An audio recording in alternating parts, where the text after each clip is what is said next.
Hey guys, how you doing? It's been what 2 weeks since our last update. We've been on board for a little while now, and it's been quite the adventure.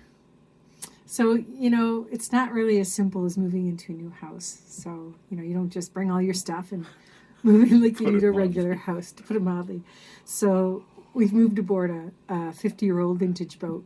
And of course, it's had many upgrades over the years. And there's been a lot of learning by. Yeah, there's been some learning, no doubt about it. Yeah. So, this boat has about as many quirks and quarks as both It's Nick a and I have middle-aged woman. combined. It's a Middle-aged woman. middle-aged female. So, well, it's not a woman; it's a boat.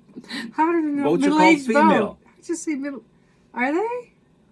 Yes, we haven't they've referred always to Summer Song as she, so right. Well, I'll just call her she. Don't call it middle-aged female.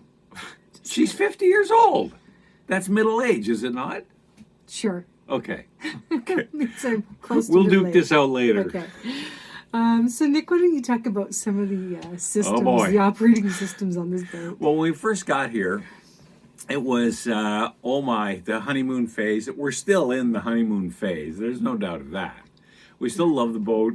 Not that we think we're going to hate it, but like people in their middle age, like things in their middle age, there's some quirks and little, idiosyncrasies, I think is a better word, that come with living on board. Example, we were trying to figure out why the water pump wasn't working. And I shouldn't share this story because I don't win in the end.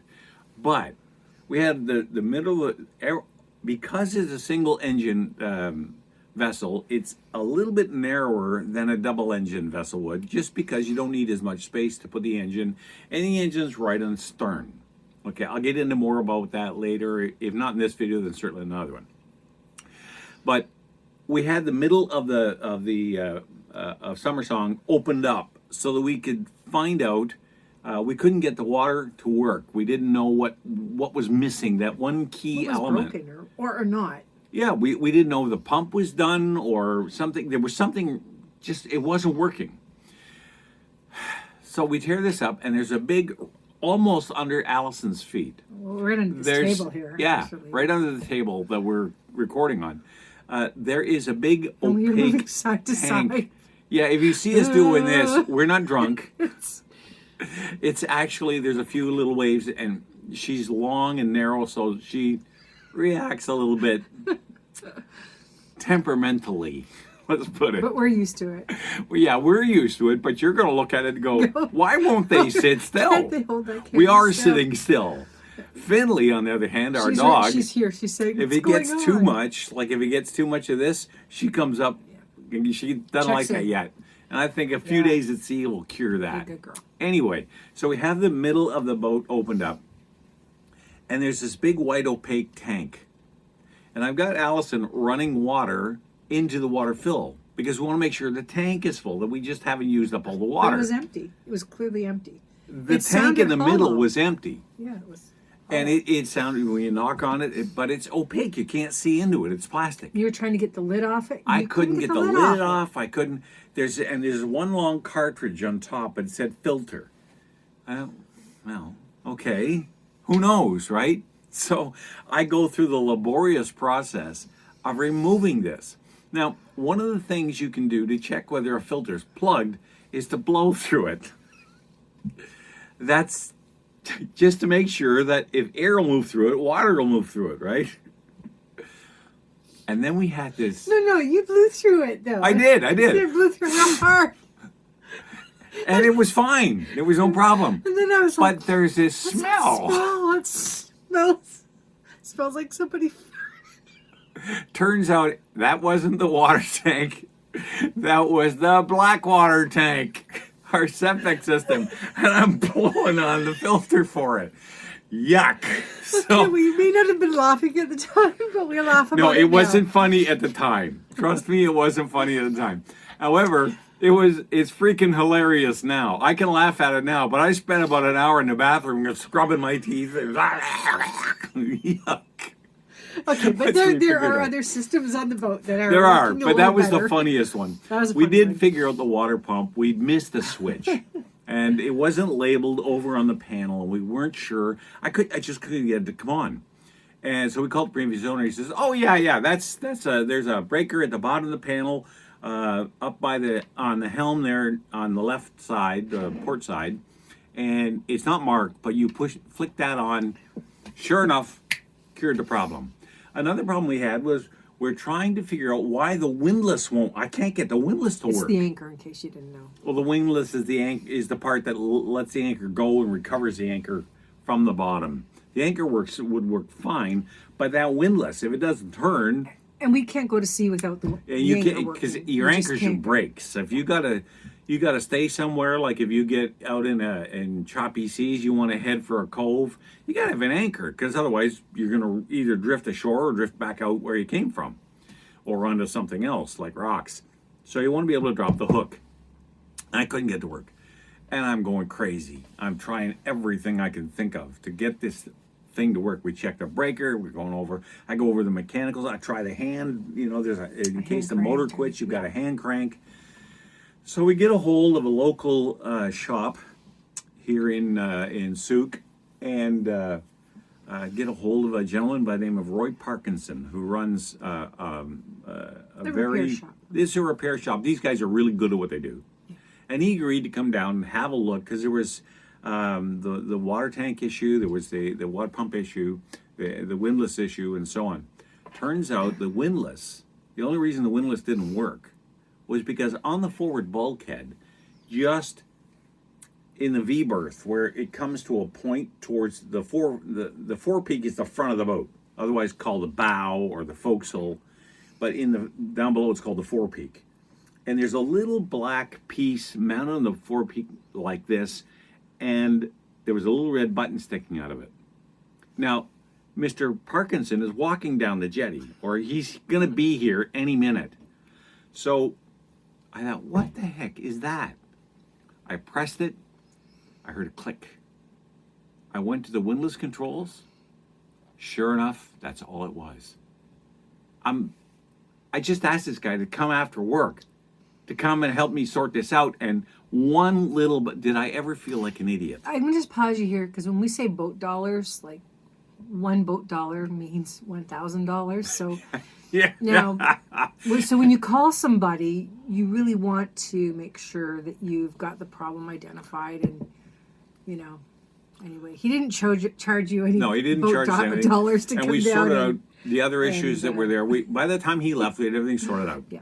So when we agreed on a time to have the guy, his electrician, come put radar on the boat. That's about the only thing it needs now, is radar and an upgrade to the electronics, which will all come with the radar package, which will be probably next week, I think. So we'll get started. I think this is probably why.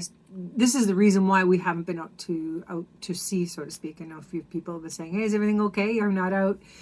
We just have to make sure all these systems are up and running as they should, and we know how to operate them. So it's been a real learning curve the last. And the other thing we couple had, weeks. I couldn't figure out, was how to tell how much fuel was in the tank. I had a stick that you take the top off, you just dip the stick in the tank, so I can tell how much fuel's on the stick. What I didn't know was the former owner had marked the stick like 14, 13, 12, 11, 10. That's the number of liters that are in the tank. But in hundreds, though, right here. Yeah, like 14 was 1,400. 100. Okay, I tipped it was 1,370. That's about 300 gallons. So we got 3/4 of a tank, if not more. We got lots. So that sorted itself out after a quick phone call to the former owner. And the only thing we have now to do is, in the next 48 hours, we're going to have a professional captain come with us and take us to sea, Yeah, we're so going that out we know what we're doing. Wednesday, assuming Wednesday, yeah, that it's all 48 the hours. systems mechanical systems are operational. He's And got so, yeah. a checklist for us, and he's The safety list yeah. and all that stuff, like the And- flares you need and all that. We're going to Uh-huh. make sure everything is done, because, like we said in the first video, this is as much fun as this is. We want to. There's always a risk to everything you do in life, but we want to mitigate that risk by having all the little boxes checked off. This isn't about ego. This is about being as safe as we can while enjoying what is corner of the world has to offer. So tentatively this week we should be going out on Wednesday and Thursday, both times under supervision. And Friday, and Saturday, and Sunday. Captain Ian's taking us out on Wednesday, And the then former owner Captain, on Thursday. Captain And the only Graham reason on we're Thursday. because the former owner has offered to take us out. The problem is He's a he has busy his guy. own boat, He's gotta be- and he's he had busy. his own issues with his own boat. And I didn't have the heart to tell him that we hired a captain because we wanted to get out Would sooner you than get- he would be available. So when he called later after I had booked the captain, he said, "Well, you know, how's Tuesday, Wednesday, Thursday look?" He said, "Well, what about Thursday?" Because I knew we were going on Wednesday. Yeah. So, But that's okay, because that way. and he's a we'll great guy. have- Don't get me wrong. I'm not trying Yeah. to be mean or nasty or anything like Oh that. no. It's just, but we'll have an idea too when he. It's just nice to know, and Then I'll and get you to know, show off. and you know, at least we'll know for sure. You know that instead of the previous owner who, you know, we're just gonna go. The other guy is actually giving us instruction, and we've got the day booked where Yep. it's not gonna all be at sea. It will be some of the sitting at our table here. Yeah, we'll going start over off stuff. with an hour or two going over So we have things some and stuff instruction. like that. So So it's well worth the money. Put it that way. I'm going to move on to logistics about living on board. So, as I said, it's not just as simple as moving into a new house, so to speak. Very limited space for storage and very limited refrigeration options. So, we did pare down a lot to come. You should have seen the stuff the last day. The neighbors were just standing around, just like, okay, Vultures. this like vultures, take this. At the when I'm packing, if it don't fit, take it. And I had to leave some stuff behind I didn't want to leave behind, but You did. yeah, we both did. But that's okay. It's not about stuff. We've kind of disassociated our stuff needs, ourselves from our stuff needs. So planning meals is just like you do your next 2 or 3 days because that's what you can fit in the fridge / freezer. And for storage, it's been, you know, the things like my craft supplies have not made it to the boat yet. They're in the storage unit. That'll be kind of last. We have to make sure that the tools that we need are on board. So we're working on that. Quick talk about what we have here as far as space. So at the very front of the boat, we have the V-berth, which is where we sleep. There's storage in there. Nick, all your clothes are in there. I brought mine out. Both of them? Both pairs of underwear in there, and a few other things. I get 4 days out of those. I turn them inside out every other day. So that's where we've opted to sleep. I wasn't sure if I could sleep in there. It's kind of claustrophobic, but after being on the boat for the first day, I was like, yeah, I'm fine down here. And it's got a lovely hatch, so you know, in the middle of the afternoon when it's kind of like siesta time, you can just pop that open and the sun shines in on you, and it's kind of nice. Oh, let the sun So, shine in. coming forward on the port side is the helm where Nick steers. We'll be doing a tour with a video tour, probably the next one. You'll get to actually see. And in there, across from that is the galley where the kitchen is, sort of like. We might even do it while we're underway. We've You got. never know. I've got my stove and sink and fridge, and then where we're sitting here is really the Salon. well. The wardroom. Call it the It's wardroom. it's a big bench seating as Settee, settee sort of thing, which is nice. We've got lots of space. We have our computer set up here and our computer screen, which you can't see because it's behind the camera.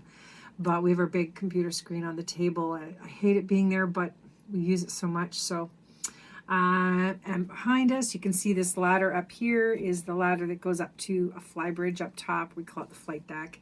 Lots of room for lounging in the sun when it's warm enough, and you know, we like to sit up there and watch the sunrise or the sunset. It's pretty nice. Behind us is there's a bathroom at the front, or head in the V-berth. There's a head right behind this wall, and behind that is kind of the salon, kind of like the living room. So I feel like this is falling on us.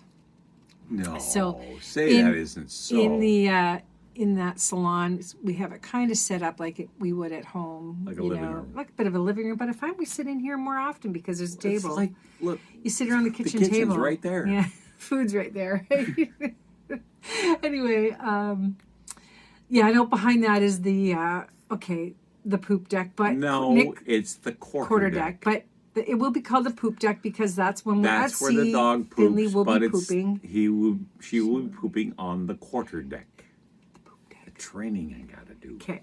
So it also houses the diesel engine. And Christopher B, you hang in there, buddy. We're going to get a video because I know you want to see that engine running. And Oh yeah, I had it that'll be running this one on morning its for about own. an hour. Yeah, get it running this morning.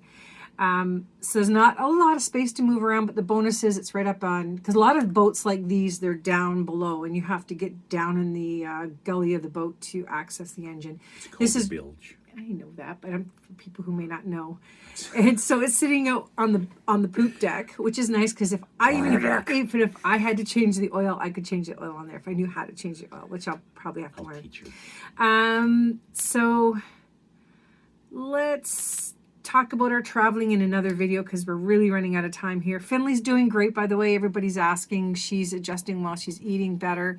Like I said, she comes in and checks in with us when the boat gets a little rough. Understandably, she's a little bit nervous. She's really brave about stuff. Like Willie was her rock. He's the reason we were able that we took her, because she needed another dog to keep her level. Her anxiety was so high when we got her. She couldn't be left alone. She couldn't function actually without having another dog or person. We're even able to go to dinner and leave her in the truck for an hour while we go in The for next dinner. step is see if we can leave her on board. Yeah, and we don't want to put her in a position here where she just feels trapped, because she does get worried when the boat gets rocky, because it can get long. You can get a fishing vessel go by and it can just create enough wake to make it a little bit lumpy, as we say in here, and that gets her a little worried. So when she's not worried about that anymore, when that subsides, Yeah, then well, we'll a be couple able to. days to see it clear that. Okay, we're gonna pop down here. Good stuff, bad stuff. Nick, bad stuff first. Good stuff about being on the boat. The bad stuff is blowing into a septic tank. That's bad. Don't do that. Trust me. Just basically, bad stuff. Having the patience to wait. That's hard, because days like today, I'm watching It's vessels beautiful. going to sea. It's a nice day. It's almost calm. There's almost no waves. It would be perfect, even though it's low tide right now. We have plenty of enough water under the keel that we could go. But the thing is, you have to wait. You have to wait. Get that captain on board. Have him help you walk through what it takes. You know how to prepare. Because I could go out and pull the lines, start the engine, and drive. But what happens if I miss something? Or what happens if I hit a rock? Or I'm not right in the channel where I need to be? You know, or get into trouble once we're out of the harbor. Good stuff. Okay. So that's the biggest bad stuff is just the waiting and being patient. The good stuff is everything else.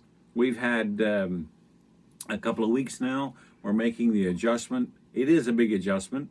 You better really like your spouse if you're doing this, if you ever consider doing this, because you're going to be cheek to jowl. Like this is 48 feet. Sounds like a lot, right? But the moment you leave the dock, she's it. That's your best friend, whether you like her or not. So you better like her first. That's probably the biggest. Not that we ever had to make that adjustment. We've always been besties, but when it comes to this kind of lifestyle, Yeah, when you get bitchy, you're only one person to take it out there's on. not that many places to go. You can't run away. You have to sort your problems out. So get good at communicating now.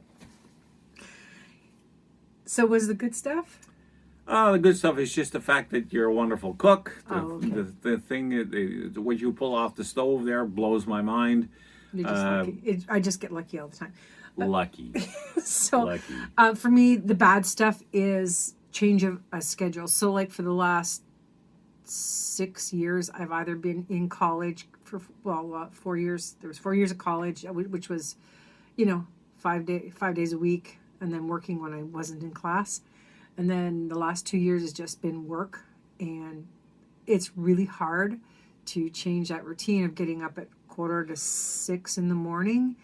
And I don't get up at 5:45. I don't feel motivated to get up at 5:45, but I always got up at 5:45 just to get up and get ready for work and go to work. So I feel very unproductive. I feel lazy, and that's hard. I'm being hard on myself, and I know it's just because the last 6 years have been You so should see intense. this woman organize. No, but yeah, but I'm usually like I feel guilty if I'm in bed till 8 o'clock. So I'm having a hard time with that, and sitting around doing nothing is not really my thing. That's not nothing. No, but doing nothing is nothing. It's something, but Well, it's then we'll go catch some crabs. well, but that's hard for me because I'm a productive person. So that's the bad stuff. The good stuff is I hadn't realized, and I don't think we ever realized just how beautiful the island is. I gotta And agree with we, without even getting into our trip down to Tofino. Ucluelet, which I have a hard time saying very quickly, or I have to be very intentional, and Tofino. It was absolutely breathtaking, and I had thought this island had shown everything it had to give. We've only seen half of it. There's still the whole northern half we haven't seen. Well, yeah. Anyway, that was incredible. So, the beauty and it's not just. It's nice because we've seen on the interior side of it. I can't wait to see the outside of it because you go to the outside of it and you try to look back on it, you really can't. But that's going to be incredible. So, with that. Yep. I guess that's a little longer than like the 10 minutes I was hoping for. It's about twice that, but hopefully that'll give you guys. And the other thing is, I am working on figuring out how to edit and put pieces together. I have so much footage, I just don't know how to put it is together nuts yet. with a camera. So I'm working on that this week, is to figure out how to put these videos together with, be able to insert pictures, insert video on top of things. So bear with me while I learn that. So don't forget, like, subscribe, tell all your friends, and especially your enemies. All right. Thanks, guys, for watching.